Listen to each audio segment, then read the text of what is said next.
Hey, what's going on, everybody? Happy Friday. This is Brandon, And I'm Bryce. and welcome back to another episode of Weekly Wrap of the show where we talk about the books we read over the past week, break them down, give you guys our thoughts, talk about them a little bit, and then shout out to people in the chat. And then we're also going to talk about Falcon Winter Soldier and Invincible, talk about our pull list coming out next week. Super excited to get into that as well. If you guys are in the chat, leave a comment, ask us a question, give your thoughts about the books, and you will be on the show forever. We got a few people in the chat already. We got Travis Station. Travis, he only said hi to me. Station, my guy. What's up, TM? Hey, he don't like you. And Station to Manuel Chamorro Cinema. What's going Station, on? man. Well, what's going on? So yeah, like we said, this is the show where we talk about new comics. This was a killer week. I feel like our Great week. Yeah, I feel like our pull lists have been getting more and more each week. Dude, I don't think I had a bad book this week. I Like didn't. there were some that didn't. Like there was one that didn't live up, but it wasn't bad.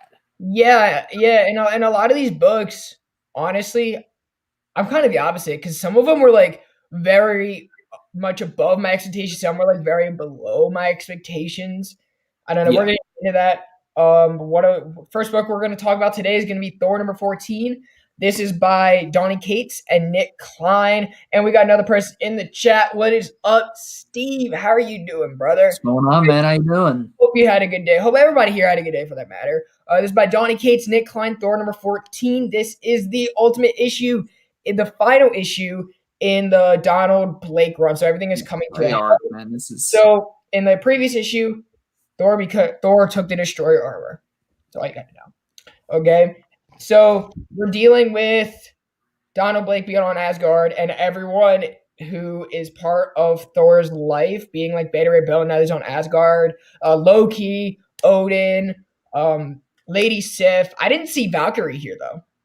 Yeah, that was weird that Valkyrie wasn't in this issue at all, especially since she was responsible for getting Odin to Asgard in the first place. Right. That was kind of weird for me. But Donald Blake, who is like the dragon, he's like a clone of Thor. Not really a clone. He's made to embellish Thor while he was unworthy. Yeah. Established during the Jason Aaron run. Okay. He's basically Thor light, it seems like. Yeah. Yeah, he's like the beta version of Thor. That's the best way. Computer science. So how it works is Thor's in the Destroyer armor trying to kick his ass. That's what's going on. Mjolnir comes into it, but that's pretty much half the book. Yep, that's half the book is Mjolnir comes into it, and Beta Ray Bill takes Mjolnir. Odin wants to kill Donald Blake, but here's the thing: is Donald Blake shouldn't be killed, right? This is completely 120% Odin's fault because you're torturing him at this point. Yo, we got Justin, No Good Comics, my favorite. Justin, what's up, man? How are you doing, brother? I don't like too many Ravens fans, but I like Justin. And Goonie Geek, he's always here. What is going on, brother? How you doing, man? And you guys coming into the chat, if you guys have read any of these books, feel free to let me know your thoughts. If you guys have a question for either of a book that you read this week, boom, want to ask a fun question? Yeah. Go Seriously. For it. Talking Thor right now? Right. Anyway, Beta Ray Bill gets Mjolnir, so now he has a weapon. He's like, screw all you guys. You all have weapons except for me because Thor destroyed it. So, yeah. Dude, I've been loving Beta Ray Bill recently. Between this and then the first issue of his title by Daniel Warren Johnson, Beta Ray Bill, like I'm gonna keep an eye on him from now on. Right, Beta Ray Bill's a cool character. Walter Simonson's little baby. So I really like it. Love his character. He's a badass. He doesn't get used a lot. So the fact that he's being used more, I'm here for it. Saying thank you to Daniel Warren Johnson. Thank you. Thank you to Daniel Warren Johnson. Thank you to Donny Cates. Right. Doctor Strange ends up like putting Donald Blake into like this spell. It's like where he's like roped up and trapped. So anyway, Loki throws a great weapon and it turns into like another Mjolnir or something. And like he goes to like deliver the final blow, but then he's like, yeah, no, I'm gonna let you go. And Odin's like, no, kill him. And Thor's like, I'm the king. We're going to get to that later. We got Goonie Geek saying, "Oh shit, I see Bryce the new Thor. I got the first issue. Hopefully y'all break it down." Yeah, I'm gonna be putting out a review of the first trade in a little bit. That's coming Definitely soon. definitely watch out for that. That first arc was great, so That that's gonna be a good review. that first arc was very much just there. I don't know. It was like a good intro. But hey, we got Missing Link in here. What is going on Going to you? on station, Hope man. you had a good day. We're here talking new comic books. So, and we're halfway through this Thor book. So Thor lets him go, and he actually lets Loki decide what to do because Loki has to be involved. Okay. And Loki decides to put him in the dungeon. And he's like, hey, man, you wanted to be a god. You want to fit in here, right? Because at the end of the day, this was not your fault. Like, Yeah, so here, I'm going to give you my title. You are the god of lies. And Thor is going to be dealing with Odin and their relationship because this was Odin's fault. And Thor, as king, has to deal with it. Overall, I thought this was a great kind of development for Thor as a king, as a ruler. You know, I think this was very mature of him yeah, definitely. as You a can ruler. really, Because even though Donald Blake did do bad, he technically is a brother of Thor. He is an Odin's son. And Thor did mention that he's like, you're my brother. I will hurt you. I will not kill you. And that, honestly, it was a great character moment for Thor. That's about it. It wraps up great. And you get the serpent, and he is now the god of lies. And how did my book just get dog-eared? Oh no, my book just got dog-eared. But uh-oh. anyway, hey, what's up, Vindicated? How are What's you? up, Vindicated? How you doing? That'll press out. But anyway, it was a great read. This book is not going to be coming back until June. We just found out. So Yeah, that's kind of depressing, but this was a good arc to end on, I think. it At was. least for the next month or so.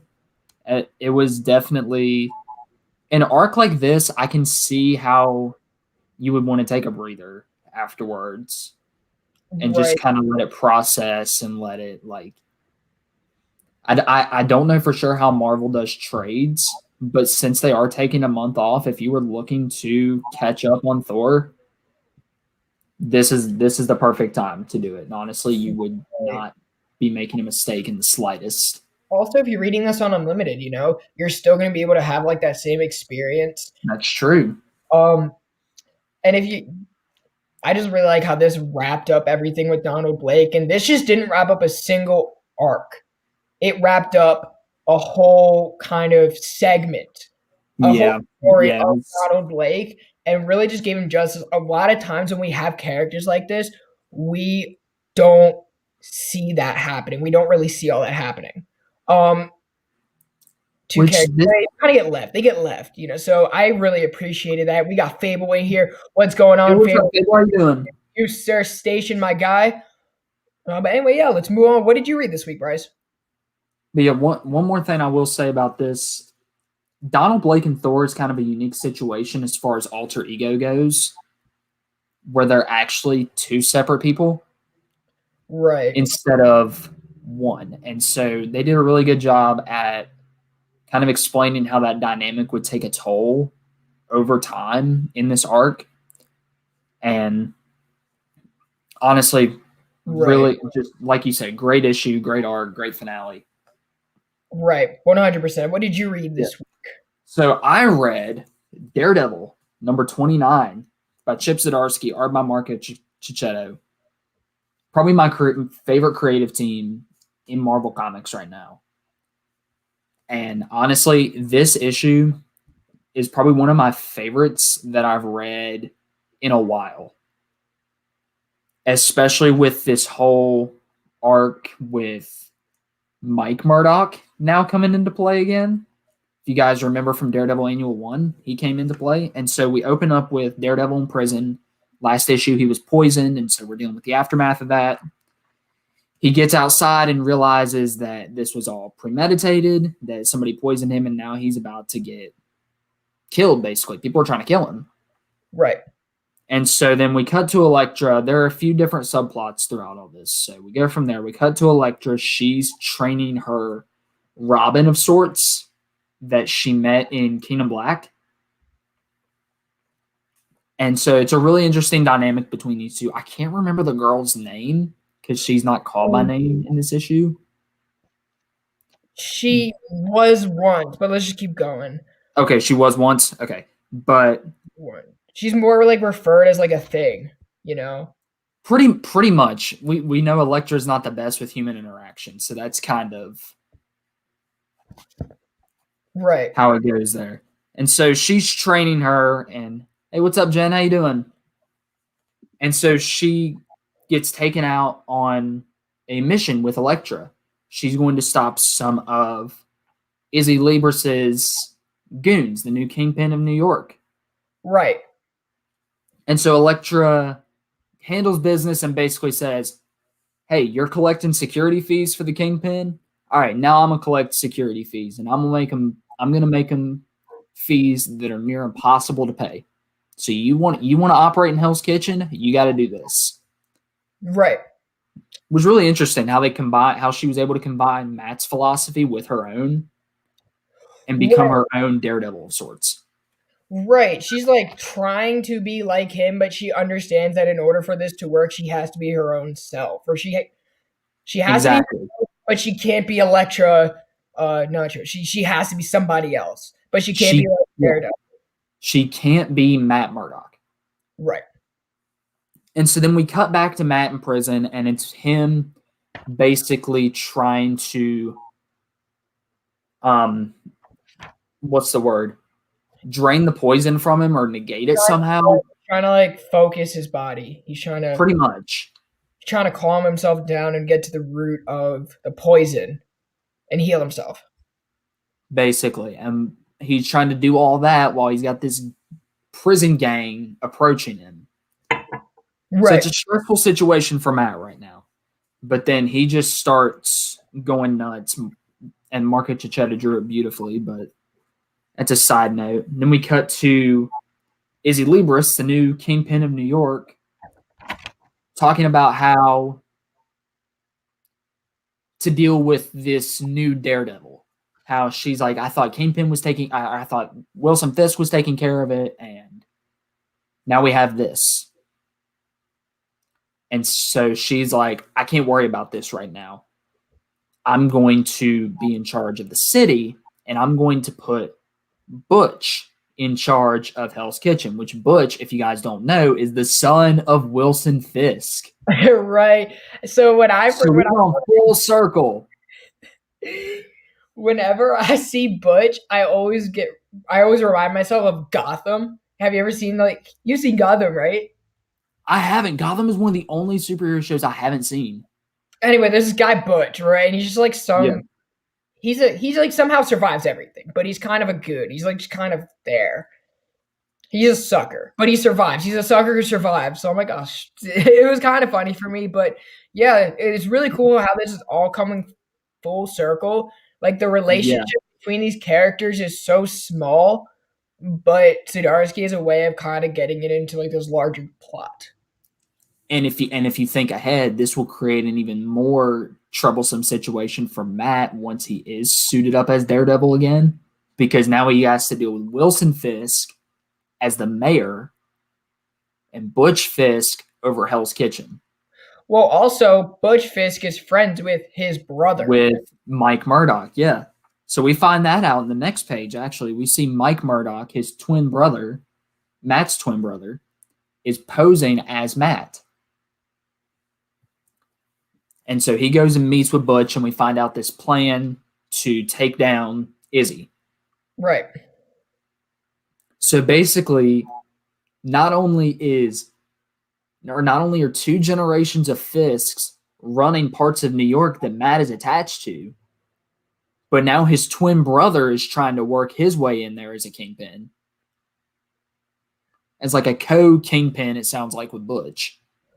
Yeah, and it's kind of weird. He's like, yo, this is everything we want, but I think Butch is going to go up and challenge his father, and his father's going to be like, no, go back to that would make sense. But honestly, and you see some of Wilson here in this book. Right. This book is kind of all over the place, but it never feels rushed.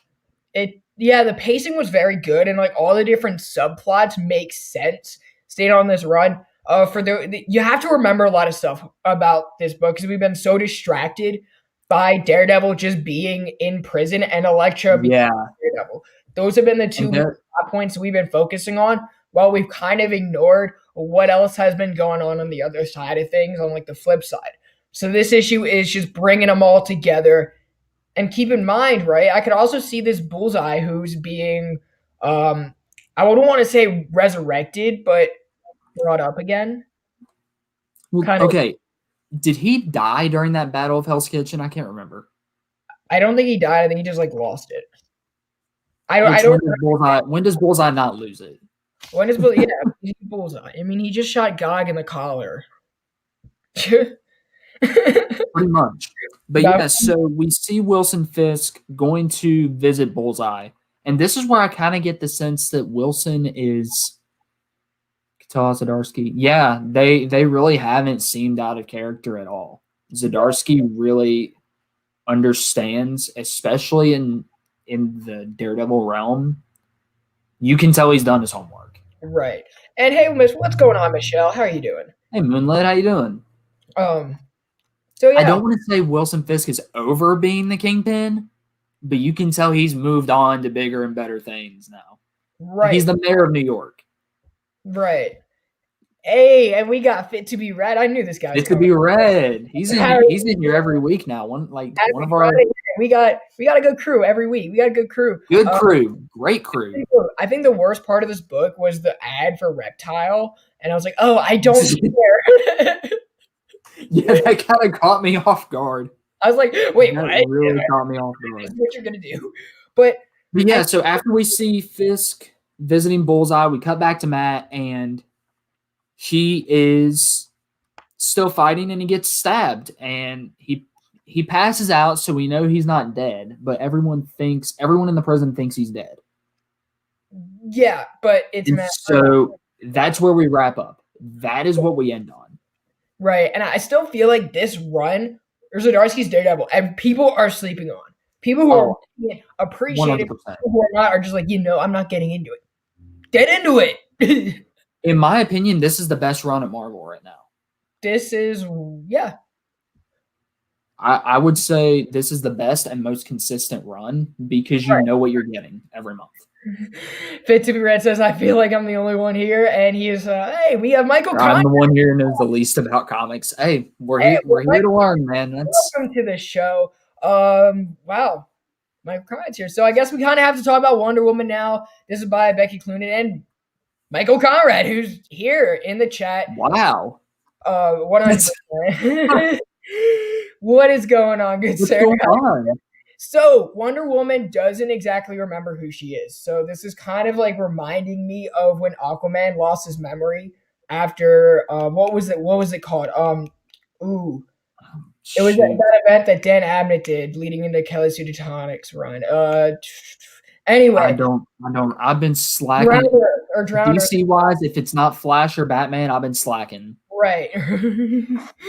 He says, now you can't say anything bad about it. And also, for those of you who are in the chat, I have a cool announcement coming on pretty soon that the creative team of this book are going to be releasing soon.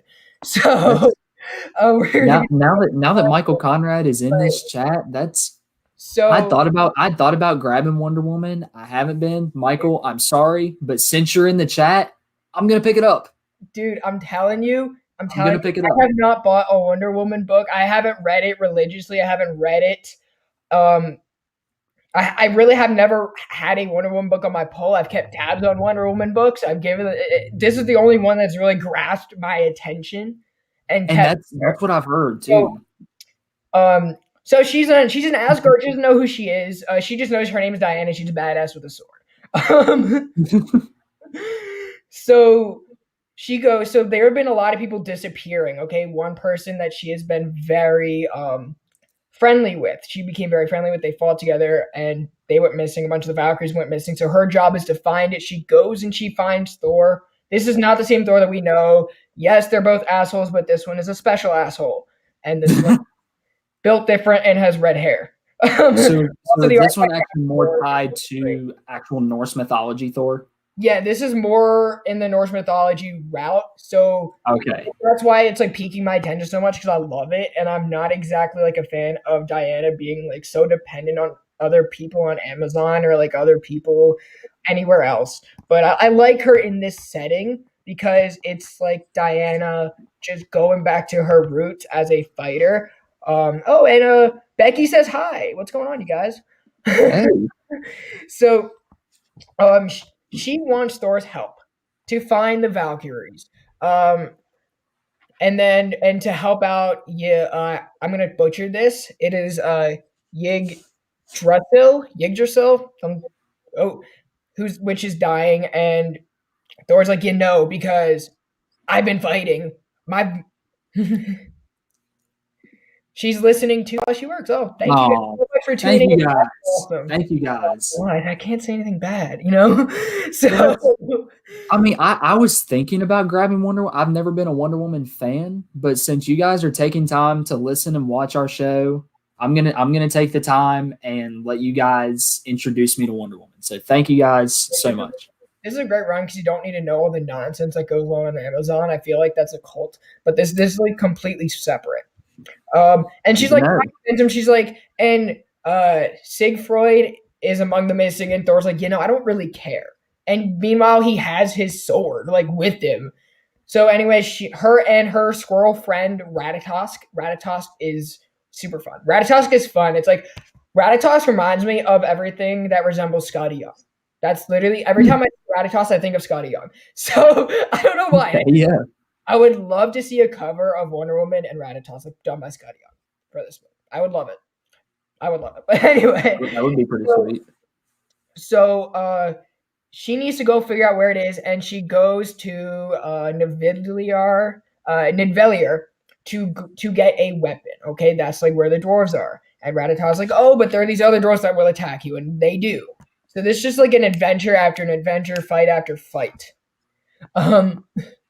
So she deals with that, and she goes there, right? And there's this guy from her past, Dr. Psycho. Okay, Dr. Psycho. Oh, from the Harley Quinn show. Yeah, him I do know. Yes.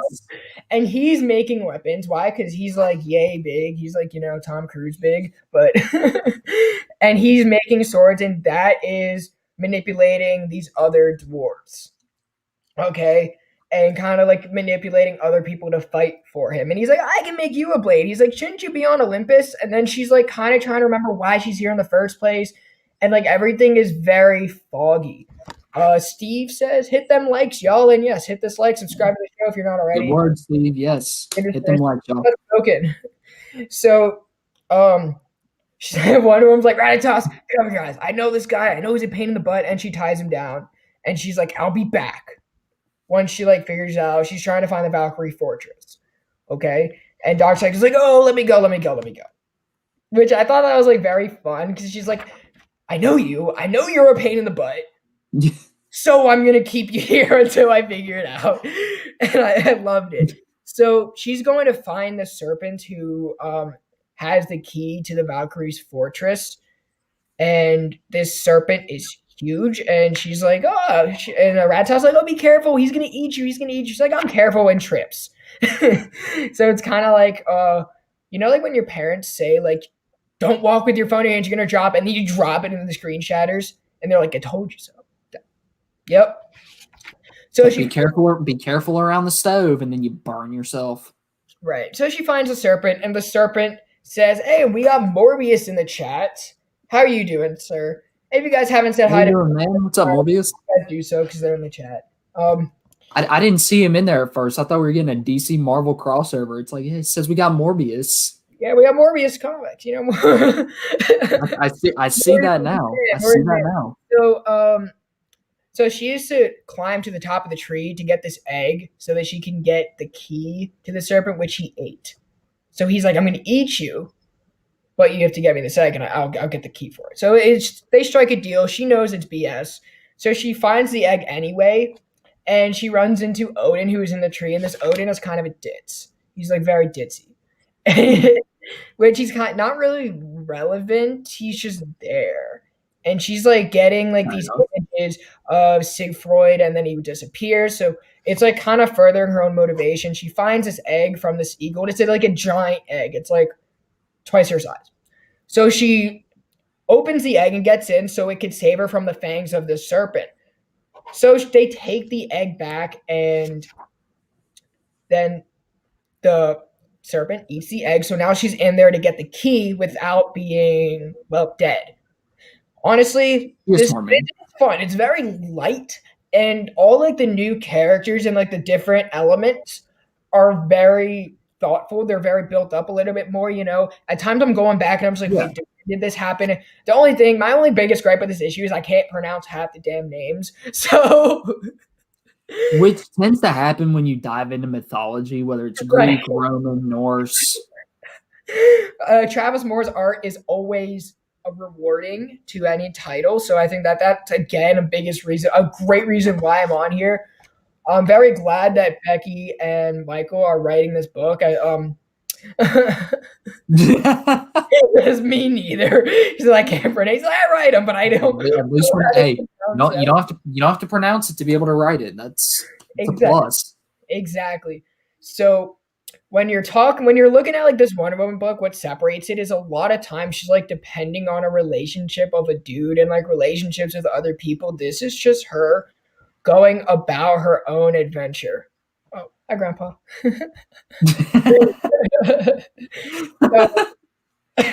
And see, that's and then there's a backup story that I didn't read. That's what I like. If I'm going to read a book as a male with a female lead, I want a strong, independent female lead. Exactly. And it's like she's making these decisions while she knows that she doesn't remember a lot of things. She's missing a lot of pieces. And while she would rather be on Olympus, she's like, Asgard needs me. Yeah. She's a hero first and foremost. Right. It's almost like an origin story without it being an origin story. It's just an origin story on Asgard. This is such a spoiler for me because you pick it up in your pull list tomorrow. Sorry about that, man.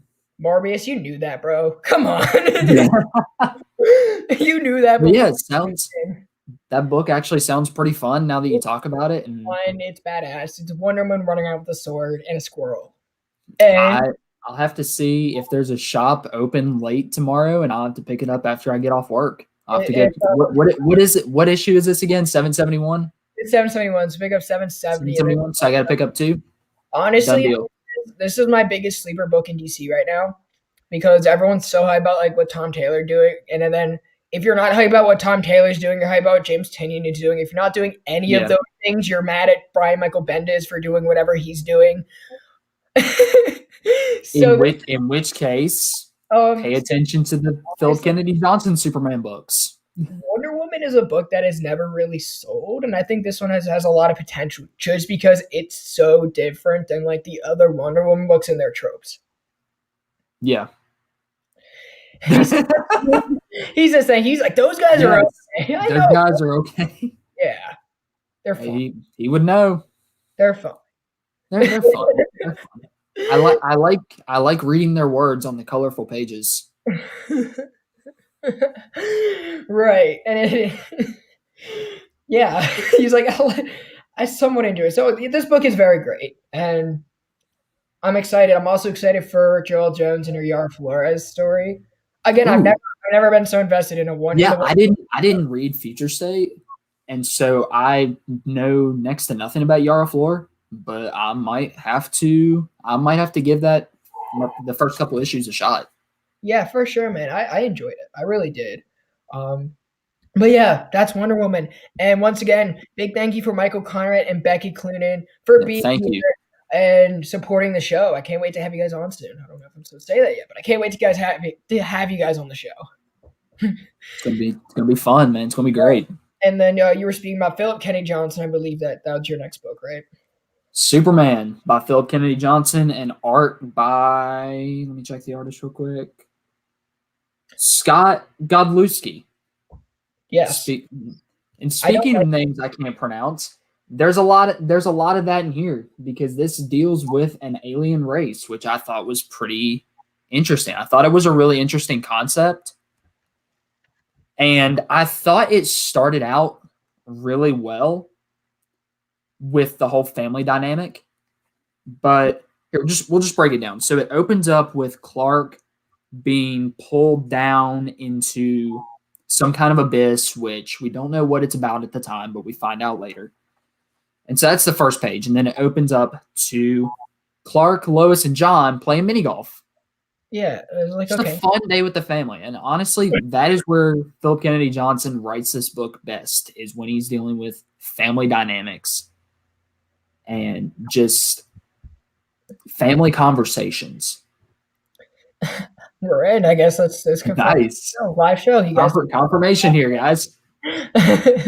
Maurice Salute Brother Friday is a pretty nice feeling, 100%. That Friday feeling. Oh yeah, perfect. But they're playing mini golf, and then Clark and John hear something from a distant place. We find out it's a distant planet. And so John's like, yeah, we better go. And round 2, nice. Right.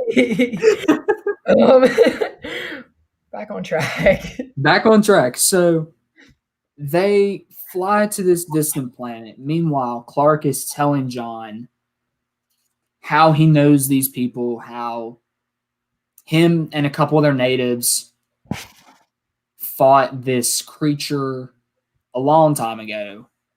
Fable hates Yara Floor. Yeah, oh no, is that with the with the hard eyes? Fable, no. How can you? Oh, come on, Fable. Getting so many mixed signals right now. You know, Fable is sim for Yara Floor. I think he's more of a sim for Joel Jones. And Maurice says, "Oh my god!" But he just left. He wanted to see what I do or what we do, which it's cool. Yeah, I mean it's a blast. Who wouldn't want to see that? Live audience, and but team in the chat. That's cool. Anyway, let's get back to Superman. But we see how Clark knows these people. We get introduced to this race. It's on this planet called Thracum, with these planets called the Thracamites. Right.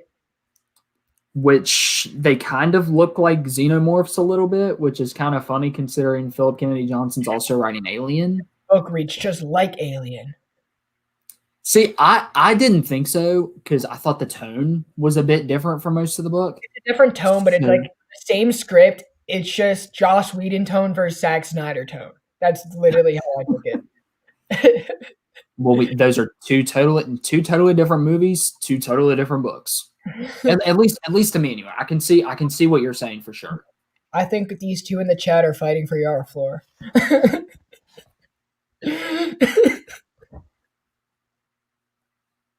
Everybody wants an Amazon. Everyone wants a Brazilian.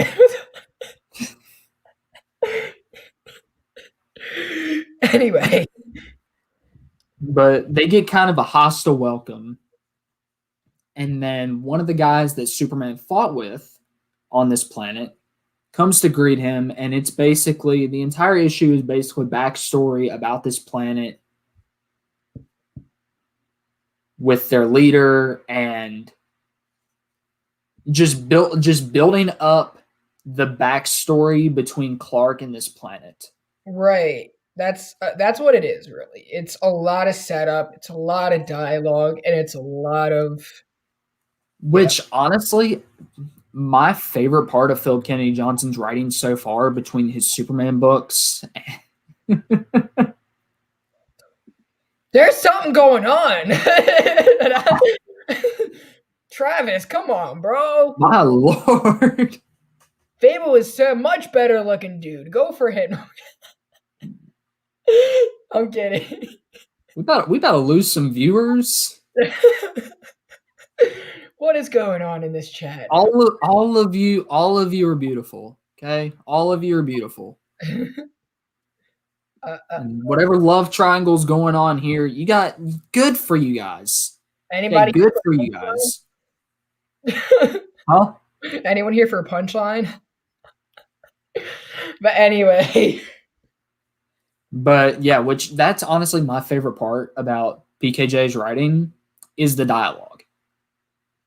Like,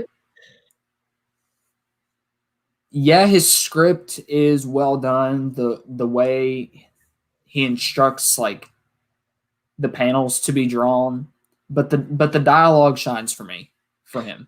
Right. He does a good job of writing dialogue, and he's very good at setting things up. It's to me, it's just very copy and paste. Which makes sense. Which makes sense. I would say, I don't know. The reason I'm not comparing the two stories right now is because they're only one issue in. And Yeah, when we get Alien #2, either next week or in a couple weeks. next week. Next week is Alien 2? Sweet. Next Alien 2. That could totally change. Right. Could totally change. And when we get Superman 31, that could totally change. Yeah. But so we get introduced to the former king's son, and basically they find out his dynamic with his father, which is kind of weird and kind of different. And we find out about the monster they used to fight, and Steve, you're that's beautiful. all that matters. That is all that matters. You're gorgeous. Gorgeous. With the Italian hand. Sound like Angry Reacts on TikTok from that. My man. But so Clark and John, before they leave, they think everything's okay. Right. But Clark's just, he's a little suspicious. He's like, I want to check something. And so he goes down to find this monster that they fought. The corpse is still there. The communicator is still there, that he left this king.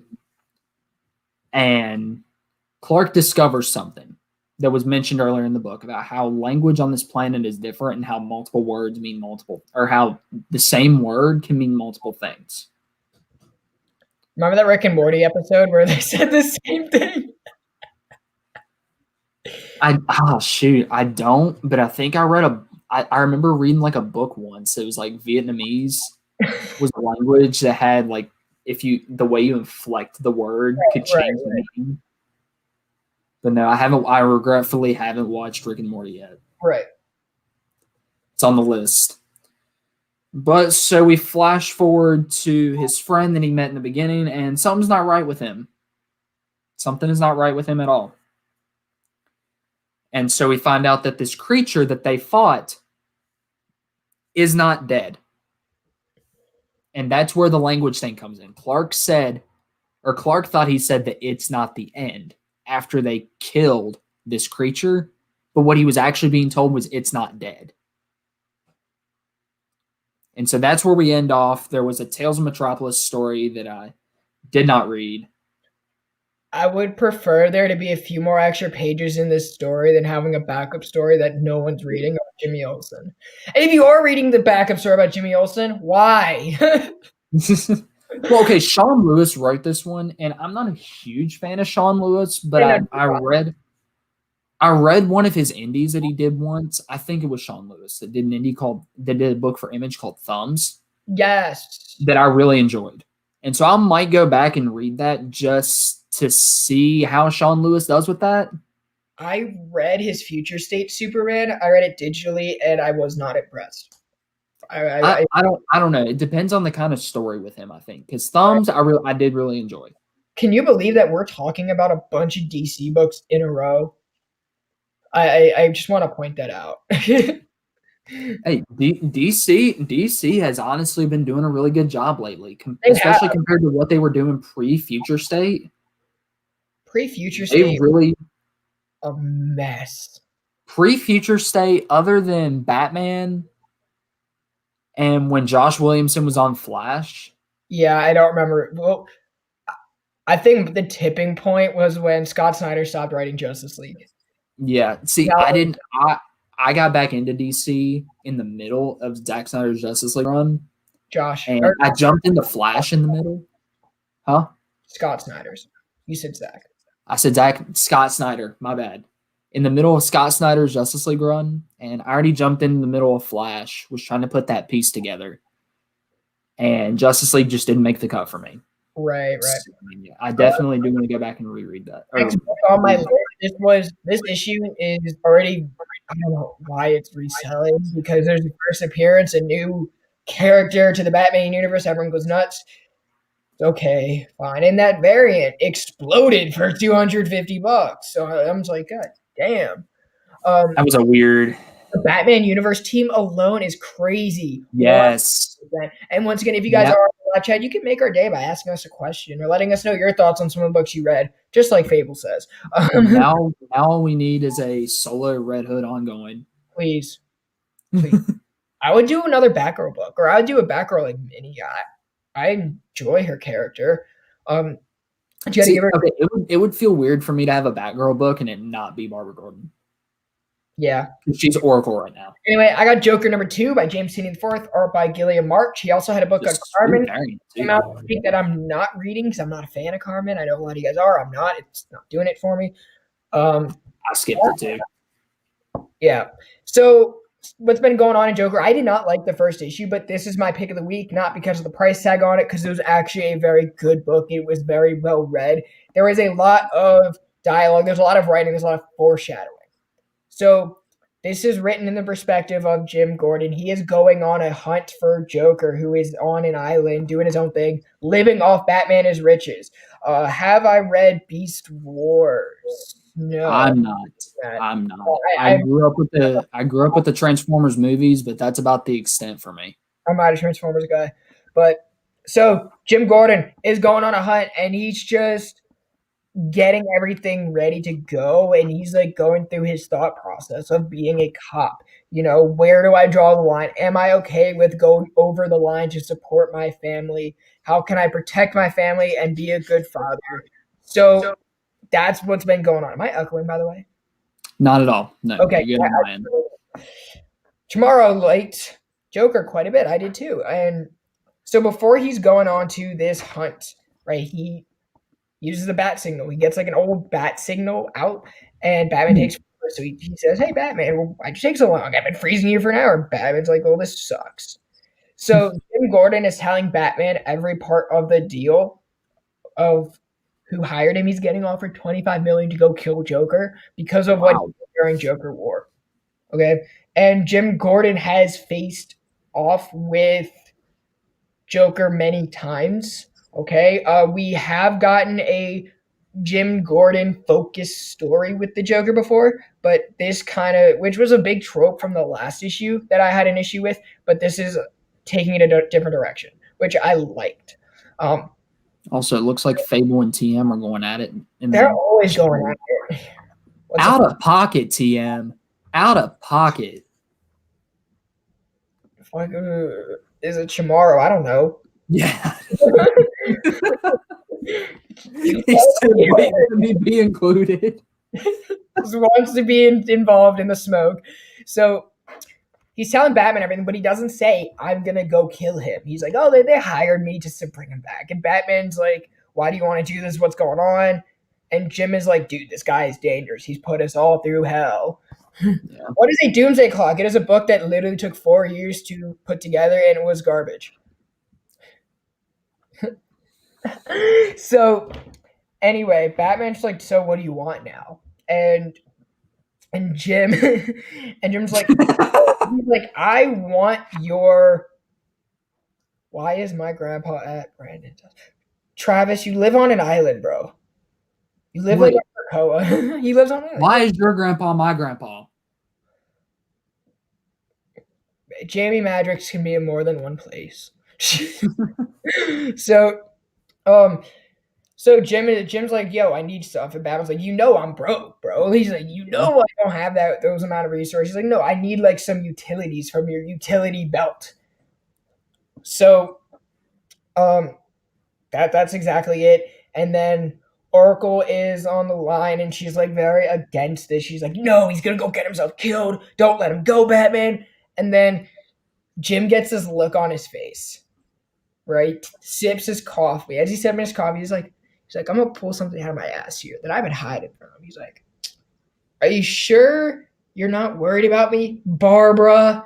And Batman and Batgirl, they're Oracle, Barbara. She's like, that's like their face. It's gorgeous. It's a great character moment. I loved it. That was like my favorite part. Just like Jim. He's like, it is Jim Gordon. He's like, "I'm Jim Gordon." It's like, "You may be Batman, but I'm Jim motherfucking Gordon. I'm gonna pull this one." So Batgirl's like, "Meet me at the clock tower now." It's like just wish me luck. So The anyway, we only go over to Joker, and like the landlord of this island appears through like these tunnels that Joker set up around the world to escape whenever he needed to. And he's like, "Yeah, I'm gonna kill you."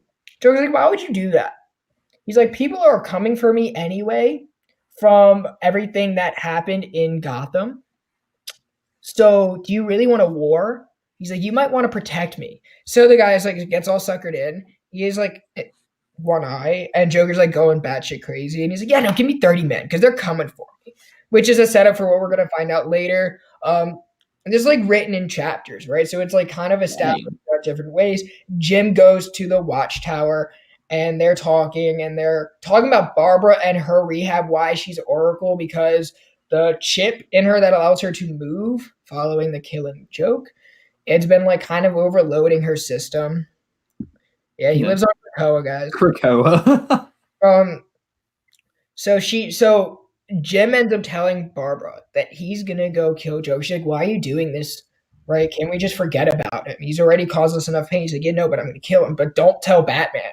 Barbara's like, "Well, the fuck?" She's like, "What the fuck are you mean?" Like, so she's against him killing Joker. She's like, "I'm not gonna help you. I'm gonna give you a phone to call me, and I will get you through to Batman when you're there, so you don't mess Yeah. up, so you don't go in and get yourself captured or anything." Like in the Killing Joke. Like in the Killing Joke. So she gives him a red phone. And I'm like, "Oh, that's cool. It's a cameo. It's like a cameo. It's like kind of a recall. It's a retcon." So that's what this book does a lot. So then the end of the issue, we see there's people in Texas. Uh, he's a Joker who killed someone's brother in Arkham. I don't know who it is. I forget the name, but he's like, "We're gonna go kill him." And then in Santa Prisca, we have the daughter of Bane. She's Ooh. getting Venom, and she puts on the mask. She's like, "I'm gonna go kill Joker." And then this is the big reveal that I loved. Okay, this is this is like a big drop. The person who hired Jim Gordon is part of the Court of Owls. Oh, and by the way, there's a backup story featuring Punchline and Bluebird, and I'm not reading it. The But Court of Owls hired Jim Gordon. back. Yeah, because they're like, it's time that Joker knows about us because he doesn't. Oh my gosh. I was like, that's dope. That's why I love this show. So I did a full 180 with this book. Pretty cool. Pretty cool. That's awesome. That I don't know if that's enough to make me pick up this book You're gonna have because to, I don't huh? you're gonna have to pay out the butt. It's like a what $15 book now for no reason. Yeah. Well, I mean, I don't really want a Joker. So even though it's a Jim Gordon book, basically, Yep. I don't want to overload with Batman. It's called Joker just so it can sell because no one would buy the book if it said Jim Gordon. I would. You, but 95% of the Batman fans would be like, no. If they brought Alfred back to life and gave him a solo title, I'd read it. You know what? I miss Alfred. I do too. I miss Now that Alfred. Alfred's gone, Jim Gordon's the only one that can keep him in line. I'm not out of coffee. But yeah, we got another DC book up, and you want to talk about this one? Speaking of Batman and not getting overloaded with Batman, Oh yeah, because I'm going to do a full 180 and talk about Batman the Detective. Yep, this was not my favorite Tom Taylor book. Really? See, I really enjoyed it. It's not my favorite. Like, I don't think this is as good as his Nightwing right now. I just think the premise is dope. I still have yet to catch up on Seven Secrets, so that could also surpass this. But I think as far as Batman books go, out of each one issue between Batman Detective and Batman the Detective, this is my favorite. This is your favorite Batman book. This is my favorite Batman issue we've gotten so far in Infinite Frontier. Shoot. Yep. So we open up on a plane, all like heist style. I was trying to think of a movie reference and it fell flat. But basically, we start off with a bunch of Batman terrorists on this plane, and they blow it up, and it's stuff we've all seen before. But we get this hero in London known as Knight that is taking down these terrorists. Right. She jumps out of the plane. It doesn't stop the plane from crashing, unfortunately. Everybody other than Knight that was on the plane unfortunately died. And we get this cool fight scene with Knight and the terrorist. They fall. The parachute was kind of malfunctioning, and Knight gets shot. The plane crashes, and everybody dies, and they leave a note that says Batman 147, which 147 passengers were on the plane. So it's a reminder to Batman. It's like, from Batman to the world. And I'm yeah, pretty much. They were posing as Batman. They were trying to tarnish Batman's name. And so from there, we go to the Batcave. We see Bruce is watching this happen. And he's basically like, okay, I have nothing left in Gotham. And now this is going on all around the world. It's time for me to move on. And he does. And so he ends up going to London, and we get this cool shot of almost like I told our buddy Peter that this looked kind of like the Nightmare Batman from the Snyder Cut. Oh my gosh! And so I thought that was super cool. I love it. Peter should be in this chat. It's okay. We can. He's like, guys, I want to be on Weekly Wrap Up. I want to be on Weekly Wrap Up. Never in the chat. He was in last week, I think, wasn't he? He was in, I think last week or 2 weeks ago. But still, he shows up in London and he meets up with Knight's sidekick, Squire. And so they're kind of figuring stuff out. This is really highlighting Batman's detective skills, which I really enjoyed. We're seeing a lot of his high-tech gadgets, a lot of him using his brains. Afford all this. I think that's my biggest gripe is Batman is in continuity. No, it's in continuity. But it's in the future. This is more of it's in continuity, but it is further in the future. So how is he no longer broke boy Batman? He doesn't work. People can build their wealth back. He probably invested with our good friend Chet. Maybe he invested with Chet. Maybe because he is a smart businessman at the end of the day. Maybe he got a job, invested his money wisely, and it grew over time. Because this is supposed to be not quite a Dark Knight Returns Batman. You have to Gotham Dairy Queen. Gotham Dairy Queen. Who knows? Maybe he went to work at a comic shop. Nice. Dedication to Alfred. But then he goes around and there's one fight. It's a potential future. It'll make sense. Thank you. That's future. It'll make sense. See, that's I trust this book entirely. As of right now, I trust this book entirely. My trust is in Tom Taylor. It's just this wasn't one of my favorite books of his. And there was only... That's because he's writing Nightwing, and Nightwing's like my favorite. Yeah. Working in a comic shop is a good way to get rich. Hey, when you're Bruce Wayne, anything is possible. That's all I'm gonna... He beat Superman, for God's sake. That was in a movie. That didn't make done it in the comics. Chill out. That was the only character that is guaranteed to beat Batman was Alfred Pennyworth. I stand by that. But no, so we get the only fight in this book with Gentleman Ghost, which I thought starting out was honestly hilarious. But Oh, it's canon now. It's canon now. Michael Conrad, he's In giving us 1978 that I need to buy. Yes. yeah, Yes, 100%. buy it. That's one of my favorite books of last month, honestly. Yeah, If probably. not my favorite book of last month. I'd still have to give it to X-Men probably. I don't know if X-Men. do something. See, I don't know. I don't think anything hit me as hard as Nightwing did last month. Great. But yeah, so we get this fight with Gentleman Ghost. Batman somehow figures out how to punch the dead. Cool. Like I said, anything is possible when you're Batman. And so Squire's kind of freaking out during all this, but that is the only fight in this book that I know of.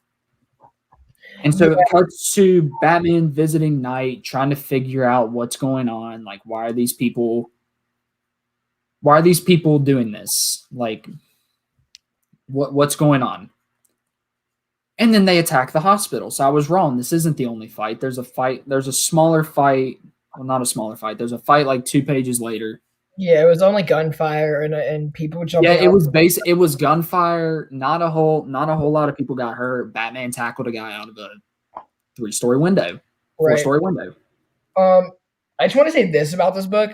The thing that I appreciated the most was Kubert's art. Most of the work with Grant Morrison was Batman not being in Gotham. That was like the whole first omnibus, so a lot of it. So I think that's what I most appreciated was it was like a big throwback to that kind of era in comics. Yeah, and honestly, so I haven't read a whole lot of Kubert drawing Batman. He did a really good job, but I really enjoy it. It almost gave me a Greg Capullo Batman type vibe, but also not. Like during the action sequences. The Bat Bike would have been like more badass. And well, yeah, no, I'm talking about like the fight scenes. What we're going with, like the dynamic of Batman's punches and stuff. Yeah. But that's besides the point. He's basically beating up these guys because he's like, I have no mercy on you if you attack a hospital. And so they're fleeing to this boat after they see Batman. But he's able to catch one of them to try to get answers. And so we wrap it up with Batman realizes that all 146 people that died on that plane were people that he saved. So that was cool. What's up, Desire Comics? How you doing, man? My guy Nigel in the chat. How are you doing, sir? So Batman's main conflict in this book was that he thought he could only help people directly and that he wasn't making his city a better place. Right. And now someone is trying to do undo all the good he has done. Right. Someone is trying to basically erase his legacy, which I thought was really interesting. And part of the reason, I was telling you earlier when we were talking and you were reading it, I was like, dude, trust me, it picks up. It did. I just think Tom Taylor's done better work. And I can get behind that.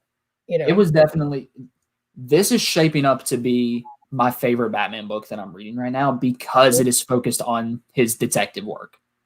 Right. I think a lot of what we needed is just Batman not being in Gotham. I think we just need a breather from that setting, but yeah, and we don't like. I love Tinian's book. I really love what Marika Tamaki did on the last issue of Detective. But one thing I will say is I don't really need an issue by issue reminder that Batman's broke. Yeah, it's like, oh yeah, by the way, guys, Batman's broke, and we're right. His fortune wasn't his entire identity. Right. It just was a big part of it, you know. It only it helped him get his gadgets. It was just, at the end of the day, Batman is still Batman, fortune or not. Right. Let's move on. Let's talk about the X-Men books. I'm going to go over both that came out. Children of the Atom #2 is the first one we're going to be going with. That is by Vita Ayala and Bernard Chang. This book got delayed a little bit at first because Vita had to redo the script because they didn't. it was apparently there it wasn't up to par. So this is like a whole new cast of characters. We got Sharub, Marvel Guy, Cyclops, Lass, Gimmick, and Daycrawler. They're all written and drawn to um, take after older X-Men characters. Okay. So we're opening with this guy Gabriel, and he's kind of going through his family dynamic. He is a Marvel guy, I believe, or no, he's Cherub. I think he's Cherub. I think he's Cherub. But I don't know. I skipped this book. and I love Vita Ayala. This issue and this series right now is kind of weird because I love it. And it's like once you figure out who these characters are, it's more enjoyable. But it's a struggle understanding it because it's written in a way that all these characters are already established, And right? they're not. Their alias, but they're not even established as their alias, so they're not going to be established as themselves. It's like you're writing a story about it's like you're writing a story about Peter Parker, but no one knows he's Spider-Man, and you're first introducing him, and it's like there's no kind of connection as this is this, you know. So Yeah.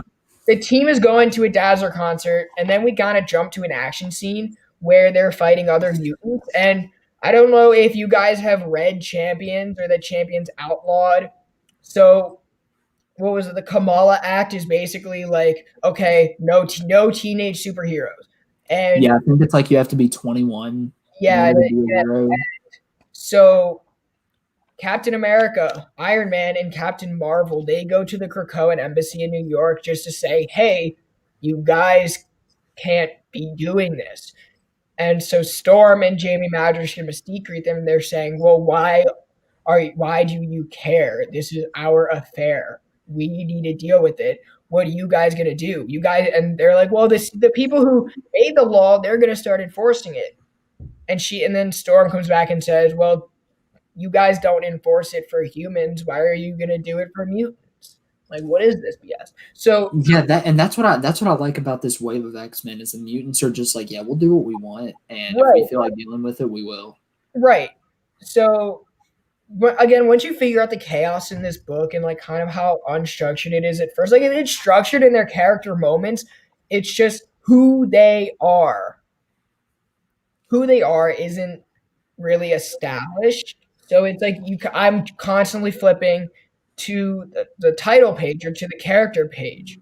Um, and Vita is very talented, so it's like I keep wanting to give this book a chance because I know It's, this is like a passion project for her or for they. Sorry for they. This is a passion project for Day. So I really want it to be great. So anyway, Storm breaks up the fight of the mutants and the children of the Atom, and they offer amnesty on Krakoa. And at the end of the issue, they're like, "Yeah, we're gonna go through the gate," and they consider it. And that's like kind of been like this debate: is should this team go through and do it and go through with it? Um, hmm. it's interesting. It's a cool story. It's just I wish there would have been a little bit more character building, and this is who this is. This is their alias. This is who this is. This is their alias. This is who this is. So on and so forth. Right? Yeah, It's just a little bit jumbled at first. it kind of sounds like too that the way the script is set up, it feels like you're jumping in the middle of a run. Right. And it's like I can and like reading it is like I know why they had an issue with this at first when it was originally scripted. Now I know why this took a lot of editing. You know, Yeah, I'm just like, was there enough? Like, I understand if you're a newer writer, like Vita, which she's not like a new writer. She's new to she's new to X-Men and writing at a level of this caliber. Or they were known more as like an indie writer when they first rose. So the transition writing into the big two is very tough.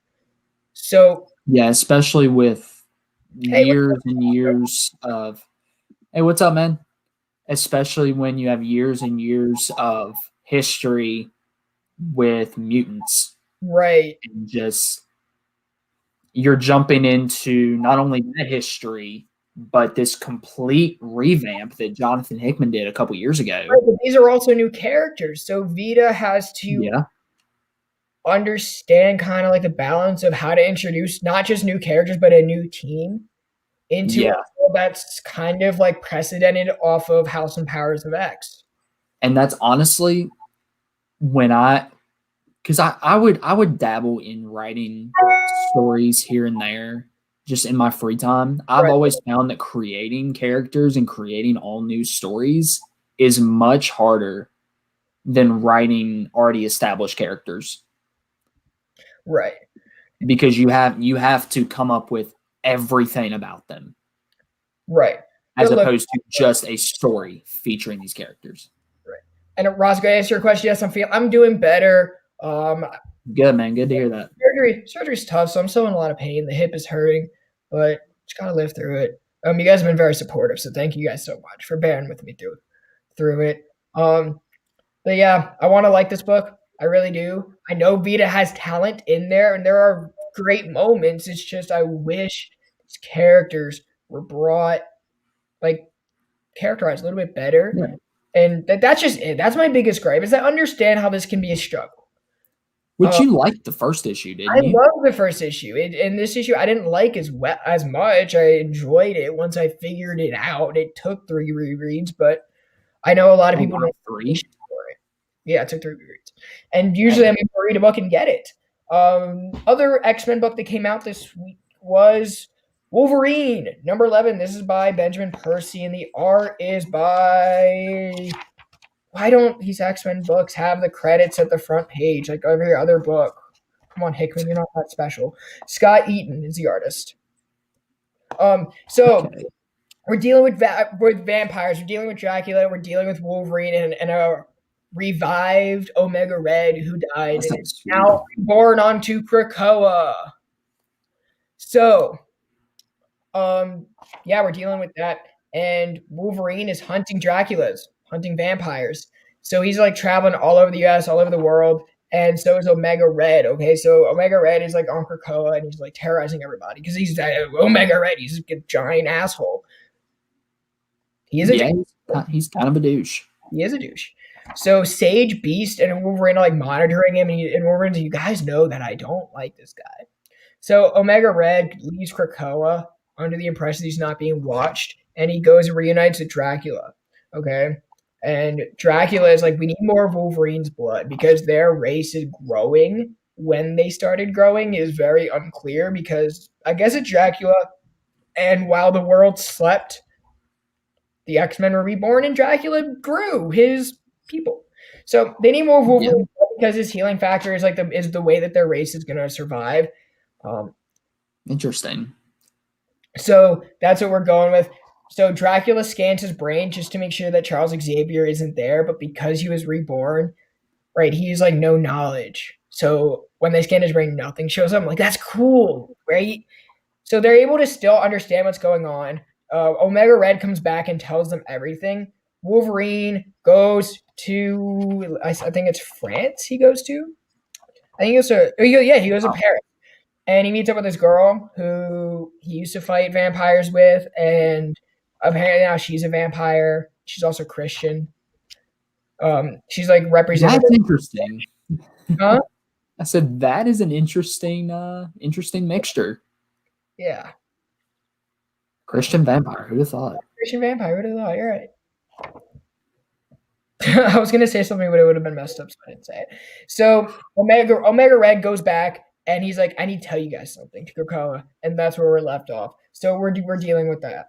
We're gonna be dealing with that next issue, and it's great. Ben Percy's a great writer, and this is the X-Men CIA. This is their CIA of Krakoa, which is the X-Force, and this is Wolverine. Sorry, not X-Force. But anyway, yeah, I was about to say. And because there are X-Force characters in there, I was like, wait a second. Yeah, because Sage and Beast are in almost every issue of X-Force. Right. My favorite moment was when Beast was like, when they were going over everything, Wolverine's like questioning Beast. He's like, why are you questioning me? Wolverine's like, you said it yourself. X-Force is the Krakoan CIA. Someone has to question you in order for you to get off your high horse to understand that you're not invincible. So I thought that was great. Beast has kind of been a jerk recently. Yeah, Beast is an asshole. Yeah. And Wolverine's going to call him out on it. Which wrap up the book, and we have one more left. One thing I will say, I do want to catch up on Wolverine and start reading it because Ben Percy is absolutely killing it on X-Force, and I can only imagine he's doing the same thing on Wolverine. Yes, it picks up. I didn't like the first 2 issues, but it picks up after. Good to know. But yeah, so another book by Chip Zdarsky. We got Spider-Man Spider Shadow, issue number 1. Chip Zdarsky this week. Thank you. If you see this, just thank you. Like your books killed it for Marvel this week. So this is a what if story. It's actually bringing back the what if line for Marvel, and instead of just doing one-off stories, they're going to be doing miniseries. So I'm super pumped about that. And if this is what they're starting with, then I can only imagine what we're going to get through this. So we start off, Peter Parker's having nightmares. He wakes up and he decides to go do some patrol as Spider-Man. And this is during his black suit days. I believe this said this was during around ASM 258 was when this took place. 265, 275. I believe, if I'm dating myself, I believe it was 265. This is set in that era with Hobgoblin returning. With Hobgoblin, black suit. So the black suit, right, was in between the issues 252 and 299. Right, 299 was Venom. 299. The first appearance of Venom. but yeah. So Peter goes out on patrol and he decides he's going to help this old lady. And we can tell he's not himself. We know Peter Parker. And he is much angrier. Yes, it was. This almost got my pick of the week until I read Daredevil. I think this was I think my top 3 were this, Wonder Woman, and Joker. See, I think it was for me Daredevil, this, and Batman the Detective was my number 3. Tomorrow says I wanted this to go in even darker, more mature, but I think it's going. Well, here's the thing: Marvel doesn't have a black label. Why? Yeah, if Marvel had a black label or something like that, I could see that. But I do think this is going to be one of their darker stories that they've had in a while. Right. Which the last page reveals everything. This is like a build up, right? Yeah. It's set in that like history. It's kicking off that history as like a historical fiction, I guess. Pretty much, yeah. Which I hope this pushes the boundaries of what Marvel can allow in their books. So yeah, to whatever my man said it with wonder. I haven't read it yet. I loved your book. I could change my mind though. Great things. Y'all doing great things. Good choices. Thank you. He approves of my taste. He approves. But yeah, so we're going through Spider-Man's patrol. Again, you can tell he's getting angrier. You can tell he's a lot more violent than he usually is. And so then he's having more nightmares. MJ wakes him up. He hits MJ across the room. Yes. Accidentally. Like Invincible, kind of. Pretty much, yeah. He's like, oh no, I'm so sorry. That was in the comics. It hasn't appeared on the show yet. And we're home. Proctor Valley Road was great. We're not talking about that tonight, but I can confirm Proctor Valley Road. I've not read it yet. Phantom on the Scan, I thought about picking up, but I didn't. So good to know that it was good. I might have to pick up that issue 1. But yeah, so him and MJ are talking about the suit, and they're trying to figure out what it is. They're trying to figure out what's going on. And so Peter decides that he is going to go see Reed Richards. But something gets in the way of that. And this is where the what if comes into play. Because in the comics, what I think happened was Peter went straight to Reed and didn't really get sidetracked. Right. As opposed to here where he does get sidetracked by Hobgoblin. Yes, right. And so, yeah, it was great to see Hobgoblin. Right. Honestly, like I know this era of Spider-Man, like boom, like that, you know. because I mean, I found it like the whole run was given to me, and I read it all. So it's like going back to this book, and I'm reading. I'm like, okay, Hobgoblin was like the thing in this like few years of Spider-Man during this era. Yeah, Hobgoblin, because that was after Green Goblin had died. right? Well, it was Ned Leeds at the time, so it's like I understand why you're taking it a different direction. But well, Ned Leeds, and then this guy was also another version of Hobgoblin. He was revamped through the years because you got to do that with your goblins. But anyway, Yeah. And so we get this fight with Hobgoblin, and Peter decides that he likes the suit now. He unmasks Hobgoblin, and he's like, nah, like, you don't know what power is. I'm power. I'm power. That's yes, that's an exact line. He's like, I'm power. Like, I'll run stuff here now. Right. He kind of went all like Denzel in Training Day, like King Kong ain't Right. got Jack on me. Well, for those of you who read Craven's Last Hunt, and when Craven put on the Spider-Man suit with the symbiote, even though it wasn't really elevated that it was Craven mixed with the symbiote, it was Craven still torturing people the way Craven would, or fighting crime like Craven usually would, and hunting them down. This was, it kind of felt like, okay, that kind of animalistic, out of pocket. Yeah. This kind of felt to me, you remember that issue of Spider-Man Life Story when he fought Craven after the suit, after like Craven buried him in the suit? Yeah, in issue 3. Yeah, issue 3 of Spider-Man Life Story. Right. And he just went nuts on him. Yeah. This is like that for an entire issue. Spider-Man's like religious to me. Most characters. And so we see him later meet up with Black Cat. Him and Black Cat are a thing, I guess, at this time. And she tells him what's going on. And then the next day he does go to see Reed. Right. And you can tell he's mad. He hasn't been getting sleep. I don't like the way Reed is drawn in this. Reed kind of bothered me, but I liked how I don't know, Reed and Johnny were kind of drawn weird. Yeah, I was like, it felt awkward. Reed I could get behind, but Johnny Storm looked really weird. They looked the same age. I'm like, it's not true. Yeah. But Reed runs his tests. He tells we all know the story about Reed telling Spider-Man, hey, this suit's alien. We need to study it. Like, it's not going to be good for you. But in the meantime, he has another nightmare that tells him that it's Aunt May telling him it's like, sometimes you got to hurt people to save people. Right. Which comes into play later. And so Peter's like, nah, Reed, you can't have this suit. I like the suit. I'm going to keep it. And so he does. It's like, I came here to know more about it. That is it. I know more now. I don't need you anymore. Right. And so he goes home to see Aunt May, who he has not seen since he dropped out of college. She kind of ghosted him for a little bit after that, which I don't agree with, but she apologized at least. So there was that. Yeah, they made amends. And as they were making amends, Hobgoblin attacks Aunt May's house because Peter unmasked her. He got all butthurt about Peter unmasking him. Right.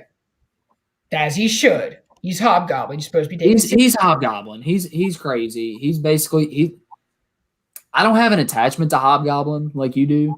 So whenever I see Hobgoblin, I just think of him as a wannabe Norman Osborn. Yeah, that's what he was. But again, it's Hobgoblin, and he was the thing in the 80s. So it's like I'm not attached to. I was like, oh, this is a cool retcon. You Pretty can't much stay in this era without having Hobgoblin. And so Hobgoblin ends up presumably killing Aunt May. I mean, the house blows up. Aunt May's dead. His glider hits the house and it catches on fire, then explodes. And so Hobgoblin walks away afterwards, and Peter's just like, nah, you're not getting away with that.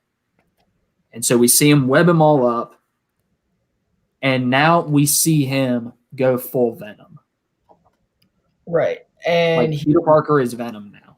And he ends up killing Hobgoblin by pushing his eyeballs into his skull. Just like in Ultimate Spider-Man when Wilson Fisk did that. So that's how this issue ends. And you can tell from the cover of the next issue that it's only going to get darker. Right, because now MJ's like scared. It's Shit. only going to get darker, and it's going to be Right, right. Again, yeah, this book was awesome. The tone of this book fantastic. is very good, and it gives a lot of good history. And I'm not big on what if stories, and I really hate that this is the best Spider-Man book that we have because it is a what if story. And I'm like, I would much rather prefer a in continuity Spider-Man story that is not garbage. But I can't not pick it up. Yeah. See, I don't mind what if stories and out of continuity stories as long as they are done well and they add something to the character. Right, right, right. Um, If this doesn't add anything to Spider-Man's character after these 4 issues, then I'll consider it a bust. Even being the Chip Zdarsky fan I am, it'll be a bust. right. And Chip Zdarsky's a workhorse right now. He's doing everything. Which, I mean, he can write, so more power to him. Got a dip, fellas. It's been dope. And, I actually have to dip too. More, it's been dope, man. But this is actually all we're doing in the show is we talking about our books this week because we're a little bit extensive. We got to put more thought into the books itself. We're hitting that 1 hour, 25-minute mark. But these were great books. One thing I will say about the shows, both Invincible and Falcon Winter Soldier have had killer issues. I'm sure if you stayed long enough to want to see us cover Falcon Winter Soldier and Invincible, then you would have or are planning on watching it. Definitely keep up with it.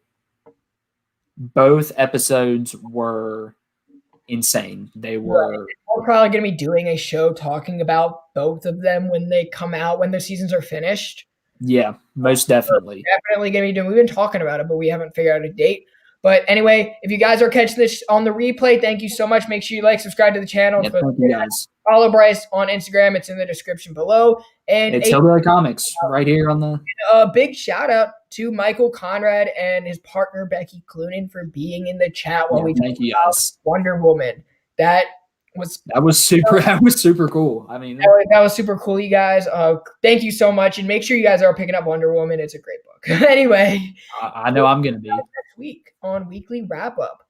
See you guys next week. Have a good night. Take care, you guys.